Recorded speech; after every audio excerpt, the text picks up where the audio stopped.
धार जिले से एक सनसनीखेज मामला सामने आया है। एक पीड़ित परिवार ने इंदौर संभागायुक्त कार्यालय पहुंचकर पुलिस और दबंग आरोपियों पर गंभीर आरोप लगाए हैं। परिवार का कहना है कि आरोपी आधी रात घर में घुसे, जानलेवा हमला किया, जेवर और नकदी लूट ली और अब प्लाट जमीन पर कब्जे की कोशिश कर रहे हैं।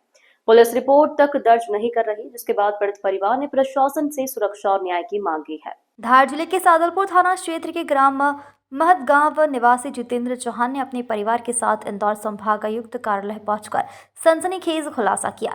जितेंद्र चौहान का आरोप है कि घटना 26 फरवरी 2025 की रात करीब 11 से 12 बजे के बीच हुई, जब वे अपने परिवार के साथ घर पर सो रहे थे। इसी दौरान गांव के ही आरोपी योगेश और उसकी मां चंदाबाई अपने साथियों के साथ पहुंचे। आरोपी के पास पित्तल और डंडे थे। आरोप है कि डंडे से जितेंद्र और उसकी पत्नी पूजाबाई और नाबालिग बेटी प्रतिज्ञा को बेरहमी से पीटा गया। हमला इतना जबरदस्त था कि परिवार के तीनों सदस्यों को गले, सर और हाथ पैर पर गंभीर चोटें आई है। आरोपियों ने उसकी पत्नी का मंगलसूत्र और झुमकी छीन ली और घर में रखे 50,000 रुपए नकद भी लूट लिए। यही नहीं, आरोपियों ने धमकी दी कि अगर रिपोर्ट लिखाई तो पूरे परिवार को जान से मार दिया जाएगा। पीड़ित का कहना है कि वह उस रात सादलपुर थाने पहुंचा, लेकिन पुलिस ने उसकी रिपोर्ट दर्ज नहीं की। डर के चलते पूरा परिवार गांव छोड़कर दूसरी जगह चला गया और अब पीड़ित परिवार ने इंदौर संभागायुक्त कार्यालय पहुंचकर आरोपियों पर कार्रवाई और सुरक्षा की मांग की है। सर, हम धार जिले से आए हैं, ग्राम महतपुरा बदनावर तहसील। सर, हमारा घर पर कब्जा कर लिया, जमीन पर कब्जा कर लिया, हमें गांव में रहने नहीं दे रहे, मारपीट के भगा रहे हैं और हमारे बच्चों का सब भविष्य खराब हो रहा है। योगेश सोलंकी, उसकी मां चंदाबाई, लोकेश सोलंकी और सालाग्राम और सुभाष राठौड़, घनश्याम और कान्हा, हम हमारी जमीन पे भी कब्जा किया और गांव में रहने दे रहे और हमें मारा पीटा। और आज तक कोई थाने में सविता चौधरी जी ने कोई सुनवाई नहीं करी, जिसके बाद हम एसपी मनोज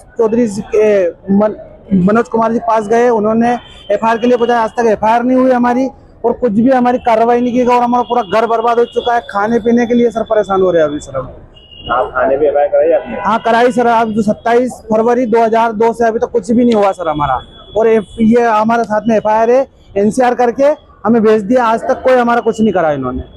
आपकी बच्चे की कौन है? हाँ, ये मेरी बड़ी बालिका है और ये मेरा बच्चा है और ये मेरी छोटी लड़की है सर। अभी आप क्या चाह रहे हैं आप? सर, हम ये चाह रहे हैं कि कम से कम हमारे घर से कब्जा छूटा जाए और गाँव में रहने दिया जाए सर। और हमारे बच्चों की पढ़ाई खराब है सर, ये 10वीं में और सर ये 8वीं में और ये 5वीं में सर।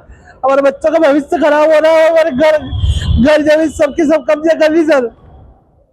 तो अभी आप यहाँ पे आए हैं कलेक्टर कार्यालय पे, इंदौर में आप आए, धार में अभी सुनवाई नहीं हो रही है सर। धार के मीडिया वालों को कवर कर लिया और मीडिया वाले तक नहीं सुन रहे हमारे धार के सर। अगर आप सुनवाई नहीं होती है आगे क्या सर, बस इसके लिए आत्महत्या करने के अलावा कुछ नहीं बचा हमारे पास में। अब आत्महत्या करेंगे और कुछ नहीं कर सकते अब। इंदौर से नेशन टाइम की रिपोर्ट।